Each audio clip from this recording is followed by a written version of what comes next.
kejadian demi kejadian sudah menimpa Kak Susi sama Mama ya. Dan yang menarik tadi katanya ada momen kerasukan. Ini yang saya pengen tahu nih. Kok kenapa sampai bisa? Apa memang Kak Susi orangnya cukup peka dari dulu, dari kecil atau seperti apa? Kalau untuk peka dari kecil itu kayaknya tidak Kak ya. Cuman saya juga bingung waktu pas mulai kuliah itu Kak. Jadi ada satu momen tidak yang membuat Kak Susi jadi kebuka kepekaannya? Ada itu Kak waktu pas ngekos itu Kak. Jadi itu kan sudah mulai kerja.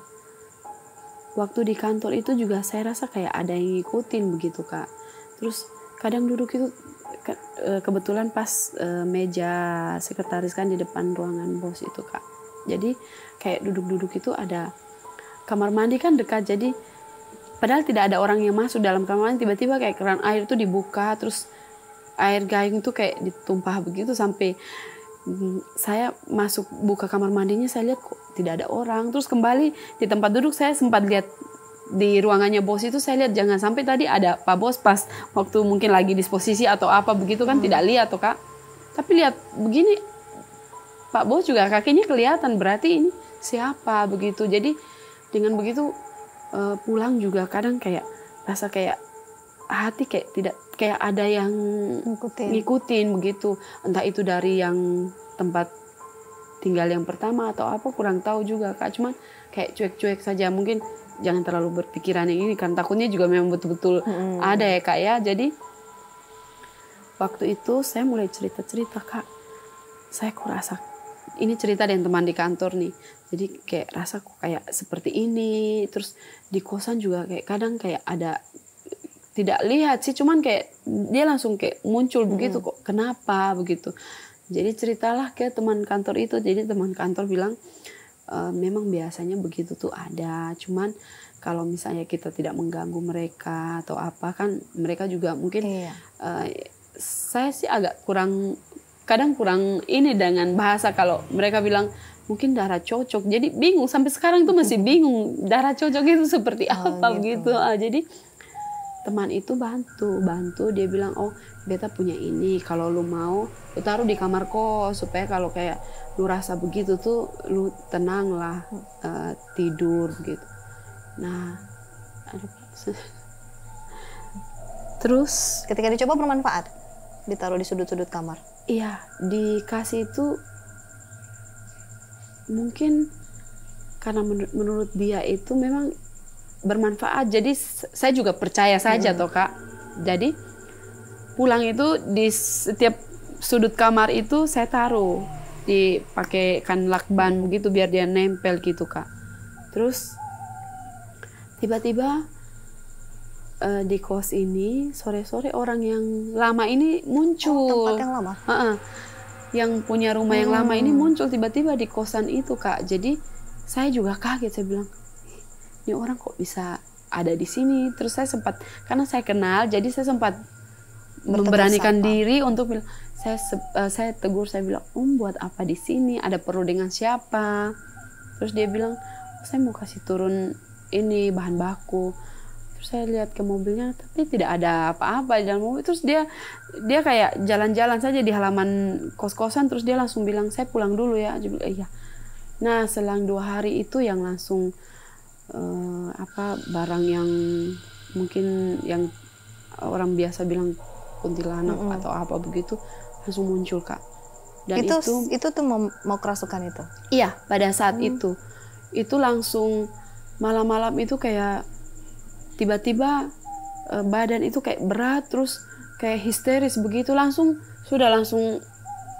sudah tidak ingat apa-apa lagi Kak. Jadi setelah sadar itu mungkin sampai yang dibawa ke om yang doa itu, pulang dulu itu baru mereka cerita kalau tadi lu tuh begini-begini, sampai mama sampai cerita, mama kan badan lumayan besar tuh Kak, mama sampai bilang, mama nih besar begini, nih berdiri di atas lu pun badan sampai tahan lu bisa berontak begitu Kak. Jadi saya bilang masa sih? Jadi mama ini sampai menangis karena sampai tempeleng begitu, sadar begitu, karena saking takutnya. Jadi tempelengnya juga keras Kak, cuman Kan saya tidak rasa. Jadi setelah sadar itu baru diceritakan, tadi lu begini-begini itu kenapa? Baru saya bilang, seingat saya itu saya hanya lihat itu orang tuh datang berdiri di pintu kamar tuh hanya kasih miring kepala begini, tapi itu wajahnya tuh hancur-hancuran Kak. Apa pakaiannya itu sampai yang sudah lucuk-lucuk, sampai yang kayak bau amis begitu Kak. Terus dia itu tidak bisa masuk ke kamar, jadi dia keliling sampai di belakang, terus dia kayak apa menjerit begitu, nangis gitu Kak.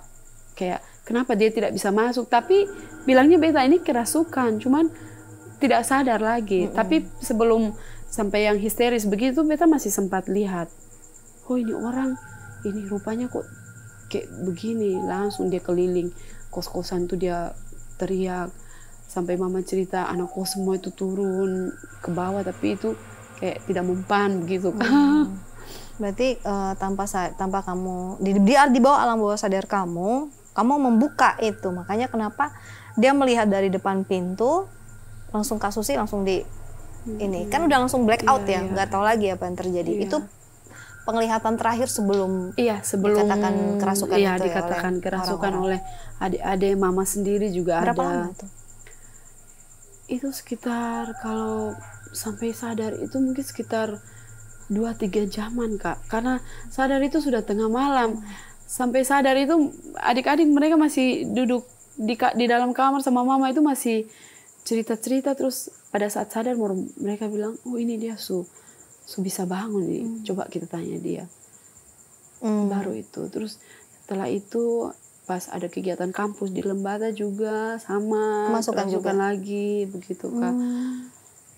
Makanya sampai bingung, orang bilang kayak apa darah cocok itu, saya sendiri sampai sekarang bingung darah cocok itu maksudnya seperti apa. Jadi kalau bilang darah cocok sih kalau menurut beta sih kayaknya secara pelan-pelan kepekaannya Kak Susi kan mulai kebuka nih ya. Pelan-pelan juga Kak Susi memberikan, sebenarnya harus mulai agak bisa diatur, dikontrol sebenarnya untuk jangan sampai kita lengah, ibaratnya kasusnya jangan sampai lengah untuk dijadikan media bagi mereka yang sefrekuensi. Jadi bukan darah cocok sih, lebih ke pas frekuensinya sama, tatap-tatapan kena deh. Jadi kayak gitu. Pas sama mereka lihat langsung mereka ada peluang untuk mereka masuk, kebuka, set langsung masuk. Jadi usahakan Kasusi harus lebih jangan sering ngelamun ya, jangan sering blank juga atau tiba-tiba mikirin hal-hal seperti itu, karena itu mengundang juga biasanya tuh seperti itu sih Kasusi. Kalau bilang darah cocok sih mungkin lebih itu ke bahasanya sih. Bahasa yang biasa saja, lebih ke frekuensinya sama mereka sih, dan memang mereka ingin menggunakan Kasusi di sini. Nah mulainya itu kan bisa kuliah ya kalau nggak salah. Padahal kan dari dulu nggak pernah ya Kak. Tidak pernah. Mulai pelan-pelan kebuka nih. Nah ini bahaya untuk pemula biasanya kan. Karena waktu pas sudah mulai urus skripsi itu Kak, kan dosen pembimbing 1 kan tinggalnya di Baumata tuh, ada pedesaan di sana dia tinggalnya. Itu juga Kak. Kebetulan pas ke sana kan istrinya bilang, kakak ini mama cuman kasih tahu saja supaya kan setiap konsultasi itu harus jam 8 karena istrinya kan harus ngajar dulu, habis jemput istri dulu, pulang dulu baru ke sana. Jadi ini mama info saja supaya kalau ada apa-apa di jalan jangan kaget gitu. Terus saya bilang, maksudnya mama bagaimana? Kita di sini masih agak ini, jadi kadang ada yang aneh-aneh begitu. Kak itu saya kan diantar sama ada tetangga juga yang ngantar. Itu Kak pas mau turun mau ke jalan besar itu ada oma satu berdiri di pinggir jalan. Jadi saya tegur, saya malam oma. Tapi dia lihatnya cuma gini. Sampai di dekat kolam Kak, mau dekat kolam, tiba-tiba oma ini muncul berdiri lagi pas di pinggir jalan. Saya bilang ke kakak yang bawa motor, saya rampas dia, saya bilang, lu lihat ini umur kosong. Iya Kak, beta lihat. Terus tiba-tiba dia lihat juga. Saya pikir saya saja ini. Tapi oma itu matanya sudah berubah, sudah putih semua, tidak ada hitam lagi Kak.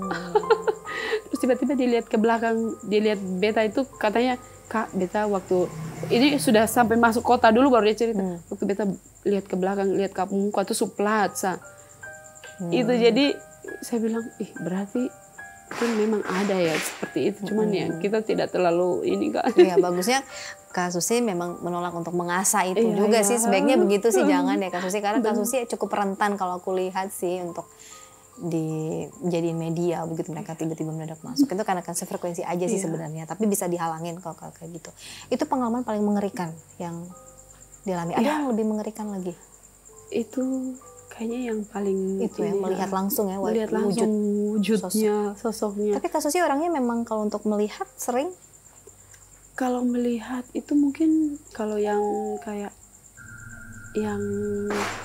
seperti Kunti atau apa itu tidak sih Kak, tapi mungkin kalau yang dalam bentuk manusia sering lihat, tapi yang aneh-aneh begitu. Dalam bentuk manusia wujudnya. Iya, wujudnya manusia. Kunti mungkin yang terakhir itu yang kerasukan itu aja. Iya, yang kerasukan itu. Tapi itu memang rupanya peliharaan soalnya itu.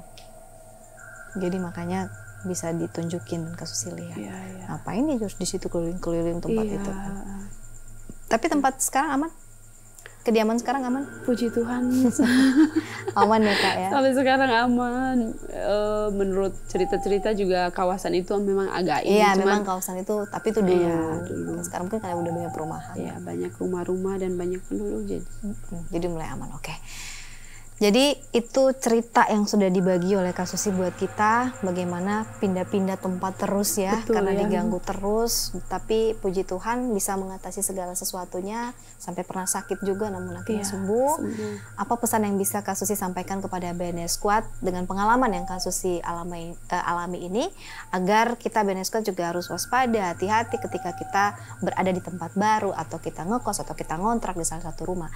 Apa yang menjadi pelajaran untuk bisa dibagi kepada BNS Squad? Iya, baik untuk pelajaran atau pengalaman, mungkin saya di sini saya hanya mau menyampaikan bahwa dimanapun kita berada, entah rumah baru, kos, pokoknya tempat dimanapun kita berada, mungkin lebih baiknya awalnya itu kita permisi dulu.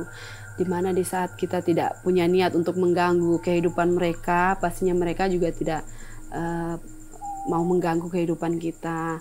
Terus itu tadi mungkin lebih jangan membuat celah lah untuk mereka bisa lebih dalam mendekati kita, seperti itu. Jadi lebih perbanyak berdoa lah. Perbanyak berdoa, kuatkan iman. Kuatkan gitu iman, ya. Itu penting sekali buat kita. Kita jangan bilang kita nggak percaya hal kayak gitu ya. Buktinya kasusnya sudah mengalami. Ya. Mungkin awalnya nggak percaya, tapi setelah mengalami sendiri, baru percaya ya. Pernah kan dulu di SMA itu juga ada kawan-kawan seperti itu, tapi saya bingung ini kenapa. Akhirnya tahu juga. Akhirnya tahu juga dan merasakan. Tapi setelah sadar baru diceritakan. Iya. Percaya atau tidak mereka ada ya.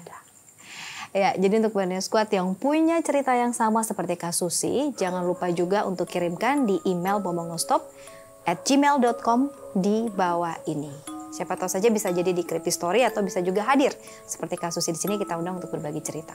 Jangan lupa juga untuk like, komen, subscribe, bunyikan tanda lonceng notifikasi jika ada video terbaru dan share sebanyak-banyaknya. Oh ya, satu lagi, subscribe juga hingga mencapai 100.000 subscriber. Karena BNS Mirror, misteri horor.